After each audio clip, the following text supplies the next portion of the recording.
I'm your daddy. I can be smart when it's important. I'm your daddy. I'm sorry to this I'm your daddy. Welcome to Daddy Dailies, a podcast hosted by Not Your Daddy's Films. On a film set, dailies are sent out after a shoot day so you can see the work in progress. Daddy Dailies are conversations that go behind the scenes so you can see what work went into the process and be better armed to succeed in the industry. Daddy Dailies, hosted by Not Your Daddy's Films.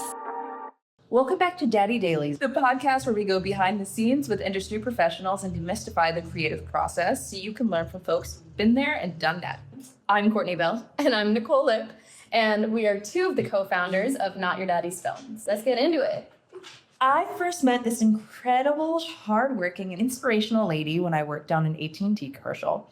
Not only does she play the role of Lily Adams in the AT&T commercials, she has also directed some of their spots and her own short films, including Pickled Herring, which we featured at a previous Daddy event. She is also known for her recurring roles on amazing shows like This Is Us, Die Hard, and Robot Chicken, as well as a series regular role in Other Space. She can be seen all over your screens in fantastic comedies across film and TV. We are so excited to have you, Milana. Hey. Welcome to the pod. Hi, how are you? Hi, big fan. Big fan. I really love what you guys are doing. I mean, the screening of Pickled Herring that you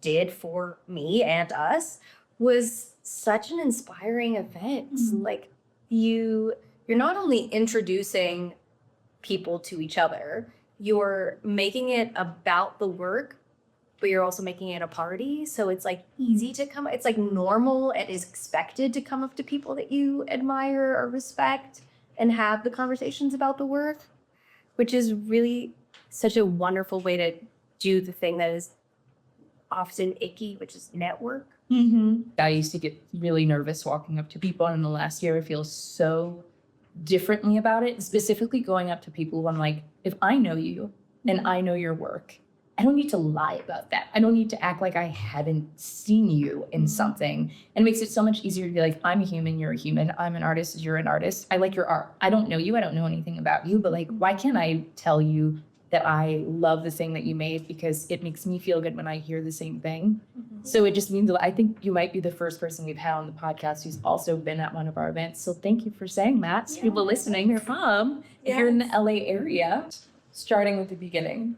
We know that you started acting at a very young age. Mm-hmm. And I'm selfishly curious if that at a certain point was something that you had to be like, okay, I want to keep doing this. I want to make this a career. Or from the moment you started doing it, were you just like, oh, yeah, great. I really like this thing and I'm just going to do it forever. Yeah, I always really liked it. And I'm very lucky that somehow my family immigrated to LA of all places. Mm-hmm. Like, what are the fucking odds? We had a family reunion last year and I met my grandfather's cousin that is responsible for us ending up in LA of all places. Wow. And I'm like, wow, my whole life could have been different if we landed in Dallas or even San Francisco. Like the fact that we were here and that my mom had the acting bug when she was younger. And honestly, if you put a camera in front of her, she would still love to do it. And that I just happened to be so extroverted, and as a kid, probably more so, that it was so easy for me to get into an acting class when I was really young. Mm-hmm. And like I said, immediately loved it. Was it a choice for you, or do you feel like your parents pushed you to do it? I never, ever felt pushed. Okay. No, but I know that my mom was also really encouraging of it. Mm-hmm, mm-hmm. And still is so proud and can't ever not give her credit for all of this. Mm-hmm. And just having a supportive presence. There were times where my dad was like, I'll give you a year, and if you don't make it in a year, or my mom was like, you got this. Mm-hmm. Yeah. And it's really lovely. Okay. So I've always wanted to do it. But there was a time in my teens where I was like, this is unrealistic. This is not, everyone wants to do this. Who wouldn't want to do this? Why do I think I'm special? Then when I got into college, I knew that I needed a creative outlet. I didn't go to school for theater. Where'd you go to college? UC San Diego. which again, as a matter of fate, happens to have an amazing theater program. It has the La Jolla Playhouse Theater there, and the Old Globe Theater is also in San Diego. So there's all of these amazing international directors coming through, setting up plays that often go to Broadway. And UC San Diego has an amazing graduate theater program. So there were all of these really cool opportunities, but I didn't go there for theater. I really just took acting there as a way to battle boredom and depression, honestly, of like, I need to make friends, and I know that they're the freaks. I know that they're not in the communication classes. I did make some great friends at communication, but like, I really knew that I needed something to do between school and my job that was going to be like an exploration of my freakdom. And that just happened to be theater. So I took this acting class, and then that kind of spiraled into me assisting directors that were coming through and writing plays with my friends and directing. We would have like a play festival that I got to direct theater in. And that's when I was like, oh, I'm really most myself, and I'm happiest when I'm writing, acting, and directing. After college, you came back home to LA.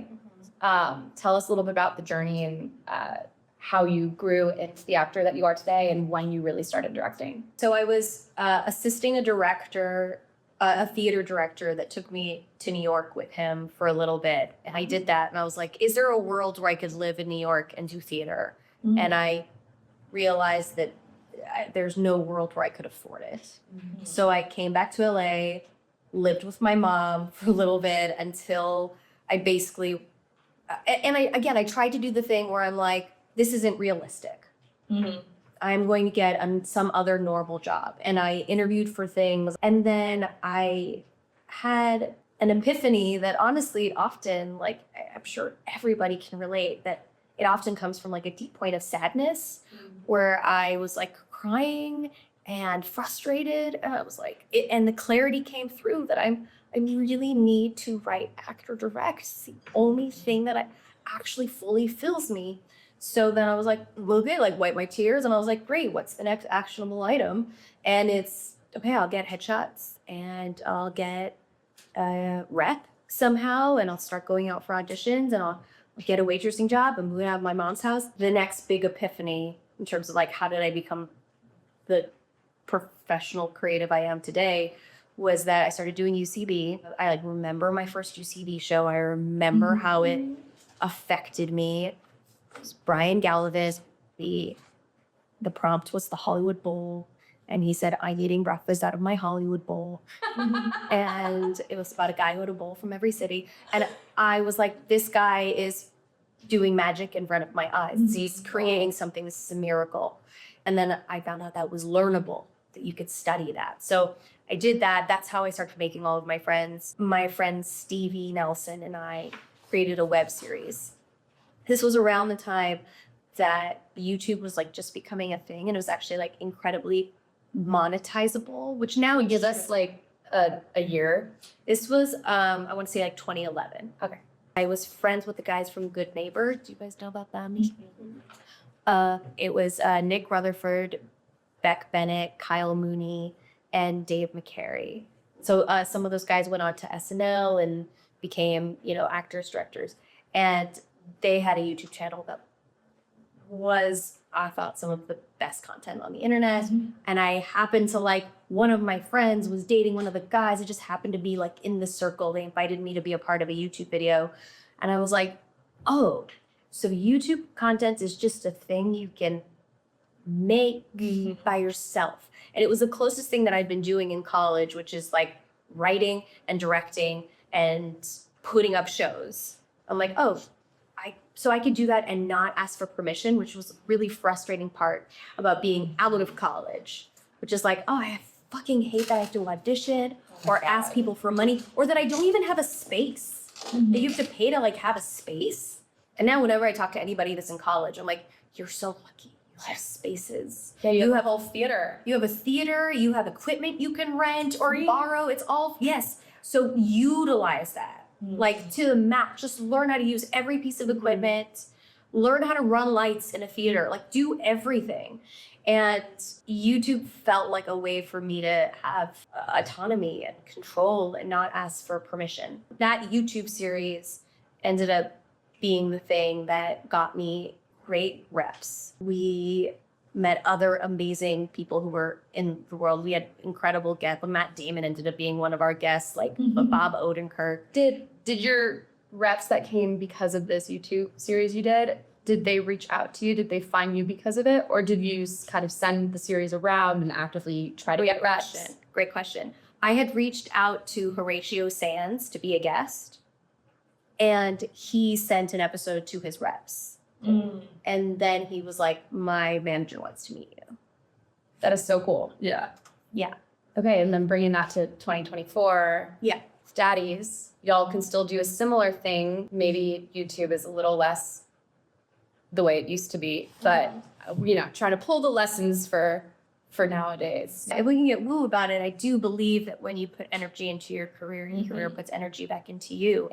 And whatever that platform may be, like whether it's TikTok or Instagram or whatever, there is something about like saying like, I'm taking this seriously, I'm betting on myself, I'm going to put in the time that however it manifests also just makes you a better creator because you're giving yourself the reps. Yes. Outweighing your 10,000 hours. I love that you talked about this because it's one of the things that I wrote down, just how the improv community in LA is so tight-knit, and I didn't realize that it's been like that for decades. It's not just from whenever I moved here. When did you move here?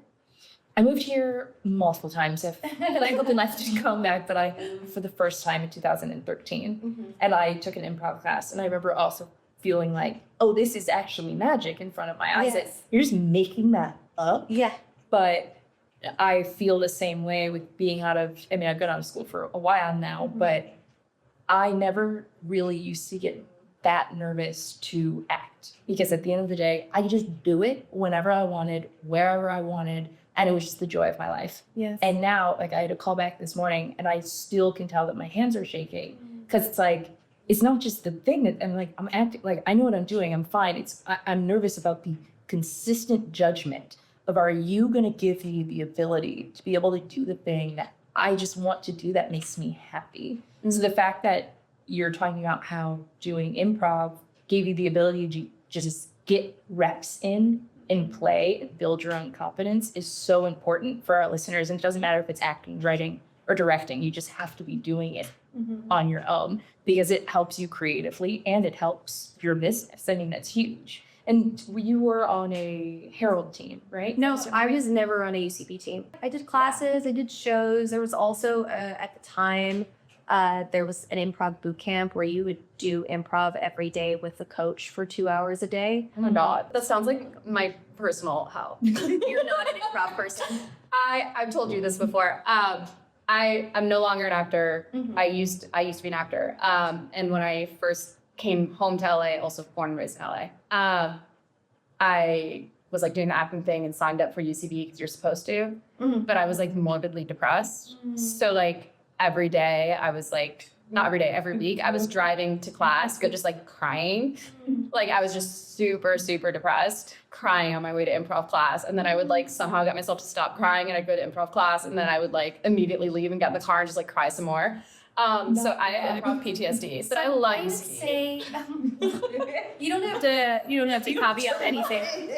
I would also say that like I don't actually think there's a supposed to, and I would I totally if I knew you then, and I know you now, I would say then that was never right for you. Absolutely. And if it comes if it were to arise again at some other point in your life, I hope you would revisit it only for the incredible skill set that it is. Absolutely. And I still did 1 through 3. I still did it. I did the whole series. And I love going to a UCB show. I'm such a fan. Like, I am the happiest audience member at like a comedy or improv show. I love that shit. Can I ask you a personal question? Absolutely. Were you raised with like this thought that you needed to do hard things in order to be better? Yeah. Definitely. And I think that's like made like not helpful as an adult. No, do you feel like you were raised that way? Yeah, I definitely was. Yes, 100%. Do you think that affects your comedy in any way? Or do you feel like comedy is where you can be loose and you don't have that pressure? I think I don't know that it translates to my comedy. Maybe it's been helpful in some elements of discipline where like I'll finish things even though I don't want to. But I do think in terms of like just being a happy adult, it's really actually quite helpful to listen to our wants and don't wants. And when your body is like, I don't want to do improv, there's wisdom in that. Yeah. Absolutely. Thank you for bringing that up. It's definitely like anyone watching now, like there is no supposed to. You're absolutely right. Yeah. Everyone has their own weird zigzag journey. And listen to yourself, like really do the thing that you're excited about. From what I do know about you and from watching Pickled Herring, I feel like we might have grown up in a sort of similar way. Okay. My parents are South African. I'm first generation American, and they also randomly immigrated to Los Angeles from South Africa. Wow. And not industry people. I wanted to ask you about Pickled Herring and your dad and Pickled Herring and how, and for the listeners, Pickled Herring is Milana's short film proof of concept pilot. So maybe when I hand it over to you, can you tell us more about that project? And then I also wonder how autobiographical it is, or how similar the dad character really is to your dad, and how, you brought up your upbringing a little bit, but tell us more about that and all the connections there. Pickled Herring is my short film. By the time you're listening to this, it'll be on Omleto on YouTube. I can't wait. Thanks. I'm really excited. I'm really excited for people to see it. The festival process is so long, and I just want to get it out already. So that's great. Yes, it's very autobiographical. I wrote it with my friend Marina Schifrin, who is also a child of immigrants, and we were complaining about / loving on our dads, and it had so many parallels. We both had our dads live with us at certain periods of time, and they both drove us crazy / broke our hearts / made us laugh. And so we wrote this story about it. Yeah, there's like a part in the script where my dad is feeding me food, and I'm like, how did you get this food? And he is like, I got it from the deli. And I'm like, how did you find a deli? And he is like, Sergey told me where to go. And I'm like, Sergey. And he's like, a cab driver. And I'm like, why do you know a cab driver named Sergey? And he's like, I went to the airport. I met him at the airport. I'm like, why were you at the airport? And he's like, because I needed to find a Russian guy. And I knew that he could be a cab driver. And I knew that the cab drivers go to the airport. Oh my God. So he drove it. So my dad drove to the airport to find a Russian person. This is so funny. It's so funny, and it's so like loving and absurd, and only something that my dad would do / maybe I don't know if other dads would do this, but like I love that old world way of thinking of like, yeah, Googling it is one thing, but how will I know it's good unless I talk to a person and they tell me it's good? And so I think that's a really beautiful way that immigrant communities work. How much was the budget, if you don't mind us asking, for Pickled Herring? To be honest, I don't know.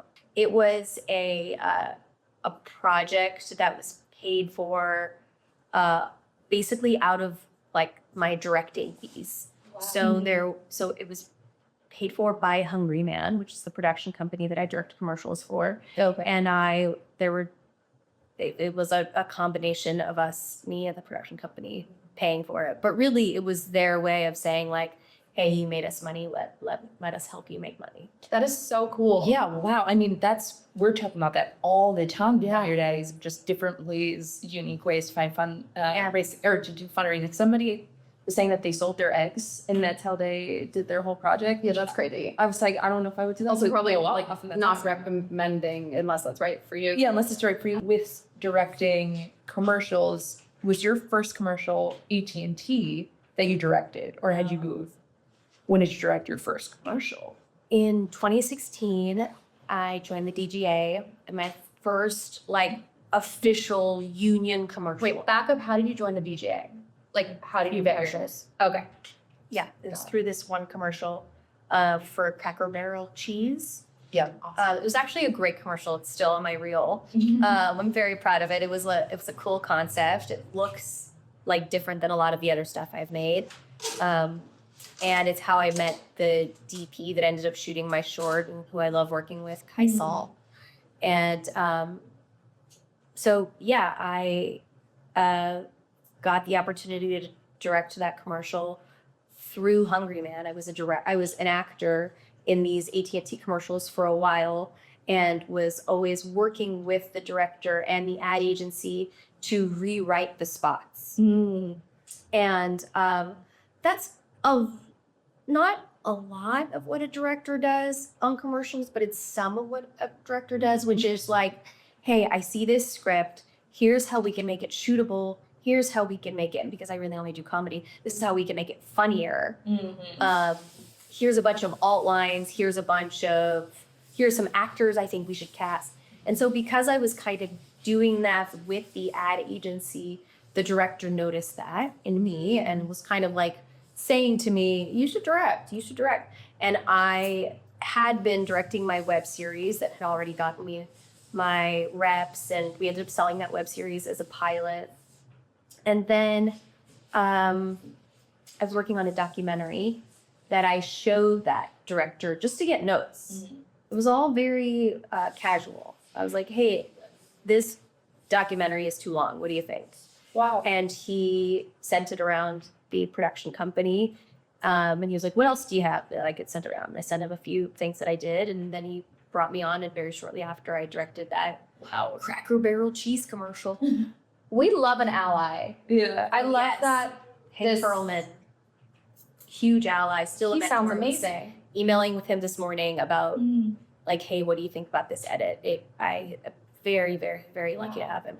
And yes, it's true. There have been, I think, maybe 3 people in my career that I feel like have stood up and been like, I would love to help you. It's very rare. You obviously have directed yourself, but you've also just directed and you're not in it. Can you talk to our audience for people who are considering doing the same thing? Do you find that to be difficult? Do you enjoy doing it? Do you prefer one or the other? What are the unique challenges of it? What's like joyous about it? I don't know, all of the above. I find it really fun. People are like, isn't it hard? I think it's really fun, especially when it's something that I've written or have a hand in punching up or whatever. Then I'm like, I really know what I want this to sound like.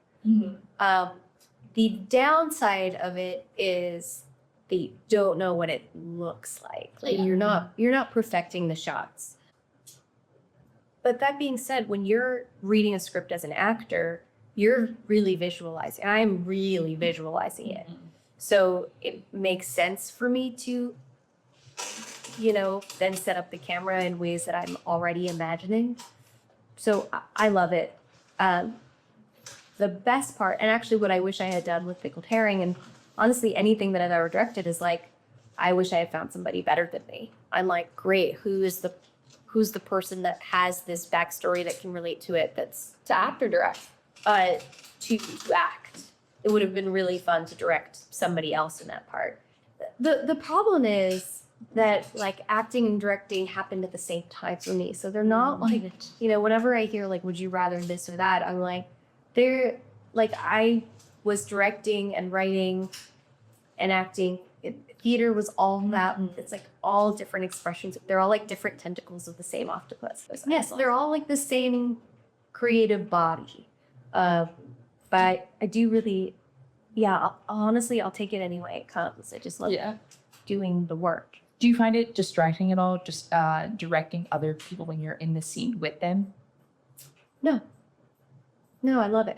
And because I'm directing them, I know I could tell the script supervisor, feel like that was my favorite take of theirs, or like I'll be able, there's a confidence I have when I'm on camera directing myself because I know I'll have say over the edit in some way. I also really trust editors.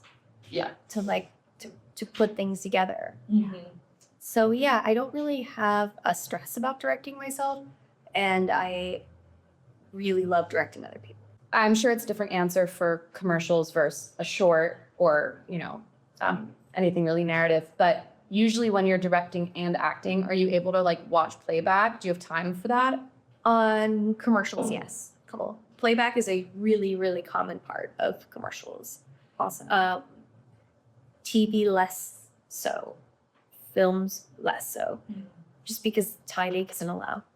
Totally. Yeah. Do you have a follow? I do. Do you have any shorts that you're working on now or a feature? I do. I'm shooting a short with my friend Gracie Cannon in New York in like exactly a month and a half. And then I'm writing things with friends and reading scripts of other friends. Are you in the short that you're making in New York, or are you just directing? Just directing it. Really excited about that? I am really excited about it because it's probably going to be the most visual thing I've done, which is something that is harder to do when you're acting in it. Like, I think that's probably the biggest sacrifice is like the camera work. Yeah. Is just less precise. But yeah, it's just going to be Gracie Cannon, who's a comic, wrote it. We met at a show. And I totally like friend picked her up. I was like, and are you free for dinner? It was in Canada. I happened to be directing something there. I have a per diem that I would really love to spend on you. And I probably didn't say it that sexy of a way. Yeah, I wish you could say that to me. I was on my per diem. But I did. That's a really good pickup. That's a really good friendship line. Use it. So yeah, we had dinner and we just, I really think she's so funny, so smart, really like a brave, cool storyteller. So she sent me the script. We did a couple of drafts back and forth, but it's like totally uniquely her story. And yeah, we just had our table read for it yesterday. Can you give us like a little like log line or synopsis, or is it like all hush hush? So Gracie's truth is that she works in an underground lap dance club. She's also stand-up. But it's basically a sex workplace comedy. So it's a workplace comedy that happens in like a sex club or a lap dance club. I can't wait to watch that. I know. That sounds amazing. Yeah. And when this airs, Pickled Herring will be out. So go watch it. We vouched for it. We're obsessed. It is daddy certified. Yeah, we loved it. Certified fresh daddy. Yes.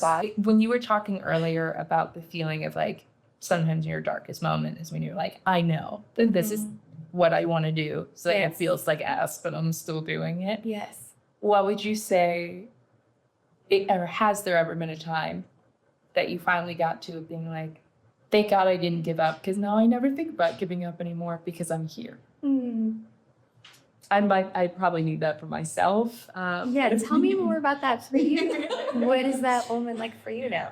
I don't think I've had that moment, which is great. I think I'm constantly going back and forth if I want to do whether something you should else. give up. Yeah. Never give up. Are you kidding? You're way too talented. But it is interesting because it gets to a point where like it's art is great, but like so is like being able to have money and consistency and having a family. But I just want to know for, like, has there ever been a moment where you're like, oh, like I feel good now. This is a regular career. Yeah. It's just a regular job, and I can survive doing this. Yes. I actually haven't felt that from acting, but I have felt that from directing. I feel like I have, because acting again so much is about asking for permission. I hate saying that because I hate giving that power, like giving that truth power. I do not like that reality of it.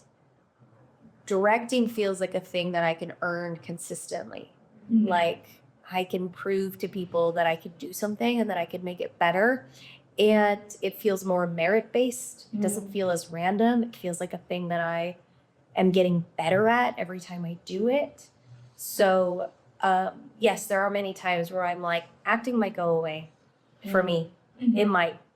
But directing is a thing I'd really like to do for the rest of my life.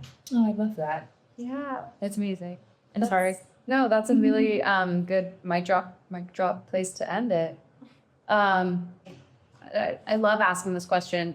Like, what's your fucking dream job? You know? The dream job is one that provides work-life balance. Because I really love working. I just don't want to do it every day. Yeah. I also want to like be there for my kid and like be a good friend. When you're on a show, that is your whole life. You are showing up Monday at 6 a.m. and leaving Friday at 2, 3, 4 a.m. And just catching up over the weekend, just like sleeping enough, maybe working out. Like there's no room for you to be anything other than an actor on a show when you're on a show. And if you're like number 1 through 5 on the call sheet, right? And which is why I said like doing a movie is sometimes nice because you're like, I'm only gonna do this for 90 days. Or it's like, I don't know, movies now are like, I'm only gonna do this for 17 days. Yeah. But I love working with my friends. It's the best thing in the world. I love doing bits. It's definitely a comedy. The dream job's a comedy. Every time I do a drama, I'm like, why do people put themselves through this? You could be doing something delightful. The best dramas, low-key really funny. Yeah. In my opinion. Yes. And anytime I get like cast in a drama, I'm like, you guys hired me to be funny, right? Because I can't. I don't know. Yeah, I don't know how to do this if it's not funny. So that is, it has to be funny.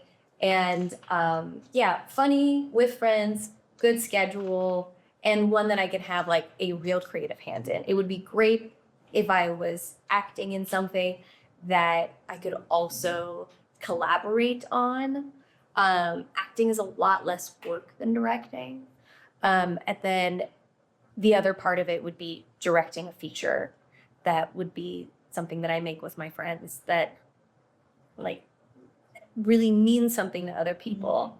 Of course, I'm going to direct something that means something to me. I can't not, of course, but like if it could make people feel seen and heard, if it could build community around it, that would make me so fulfilled. Yes, that was amazing. But we have a little game for you. You don't have to think too hard about it. You can just say the first answer that comes to mind. Thinking hard. Just saying too much. It's too much. Playing brain hard. All right, we're just gonna play Would You Rather. Do you know the rules of that? I think I got it. Okay. Middle school camp games. Okay, got it. Yeah. Okay, question number 1. Would you rather direct a commercial or direct your own short film? Ooh, that's actually quite difficult. I think I'd rather direct my own short because you don't answer to anybody. It's much more creatively fulfilling. However, you're often putting up your own money or money that you've raised, so the budget's very different. You're asking people for favors, which I don't love doing. And also, there's actually something kind of amazing about directing a commercial in that there are other creatives there that you can rely on. You're often presenting options that then aren't your final option. Like you're not the one saying, you know, at least in American commercial directing, the director isn't a part of the edit. I don't know if you guys knew that. I know I didn't. They definitely don't have like final edit. They can present a director's cut and they can afterwards, after it's aired, been like, and this is my version for my reel.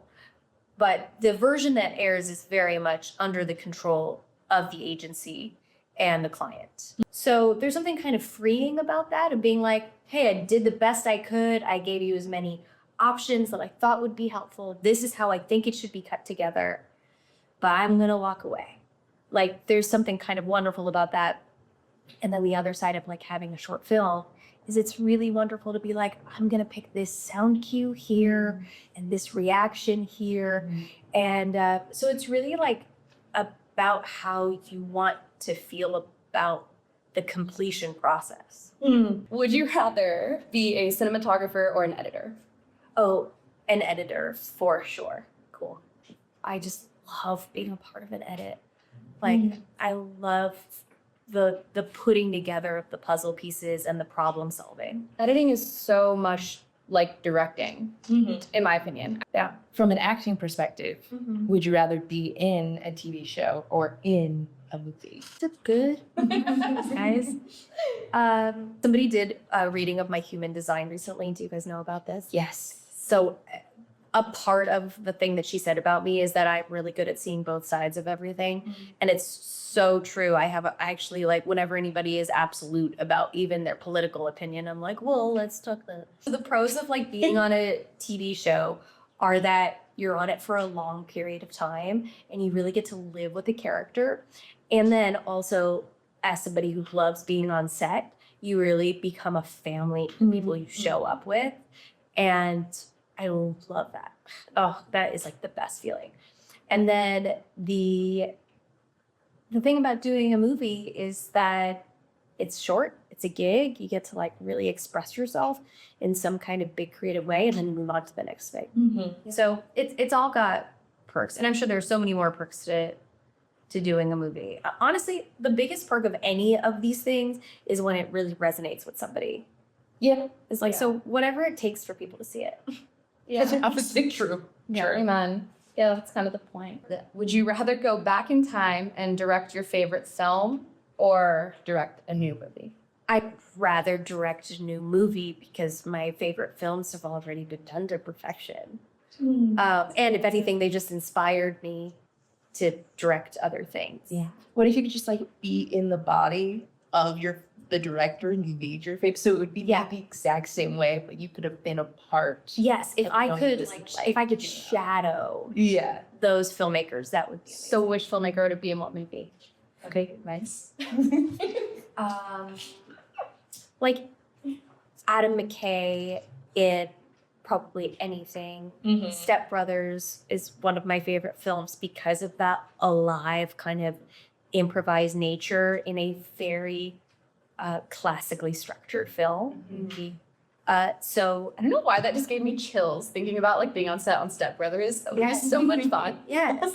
And I want to know about, like I was recently acting on a TV show and there were people there shadowing the director. And they were sitting at Video Village, just like watching the shots, which is probably really educational. And being a part of the pre-pro process, super educational. But I'm like, if I was shadowing the director, I would literally be following them everywhere. I want to know what they're telling the actors. I want to know how they're tweaking the scene because I want to know what was said to Will and John C. Reilly. Will, my buddy Will. John C. Reilly to like get those performances. Amen. And Definitely. Absolutely. Last one. okay. Would you rather go to a rap party or immediately go home and sleep? I'll go to a rap party. Oh, I thought you were going to say the other one. Why did you think that? Something about mom. It's about White lady. There's this subtle hesitation that was like, I feel like it was like the utter disgust. Oh The idea no, of going absolutely not. I was like one of the last people to leave the. You were. Yeah, I love a party. I love talking to people. I love meeting new people. I love dancing with old friends. Yeah. I'm a party person. Thank you so much for being here, Kay. Can you tell everyone if you want for social media, your Instagram? Yeah, I am at Mint Milana, MINT like Mint Milana cookies. Oh. Yeah, it just clicked. It just clicked. It just Light bulbs and Mint about. She's fresh. She's fresh. Mint like cash. Like but yeah, so that's my social media. Amazing. We are NYD Films. Yes, I did it on Instagram and TikTok. My Instagram is Courtney with a K, Bell with 4 L's. My Instagram is Flower Hits the Big Time. Hell yeah. That's a long story for another day. Thank you so much, Milana. We are so grateful to have had you today. This is so wonderful. Daddy Dailies is presented by Not Your Daddy's Films, a social impact organization dedicated to educating and empowering women and non-binary creatives in TV and film. If you like what you heard today, don't forget to subscribe and leave us a positive review. And if you want more Daddy episode insights and links to what we talked about, join us on Patreon/NYD Films. Daddy Dailies is produced in partnership with Robert Bailey and edited by Carly Tamarin, Vika Stubblebine, Claudia Restrepo, and Gracie Strauss. See you next time, Daddy.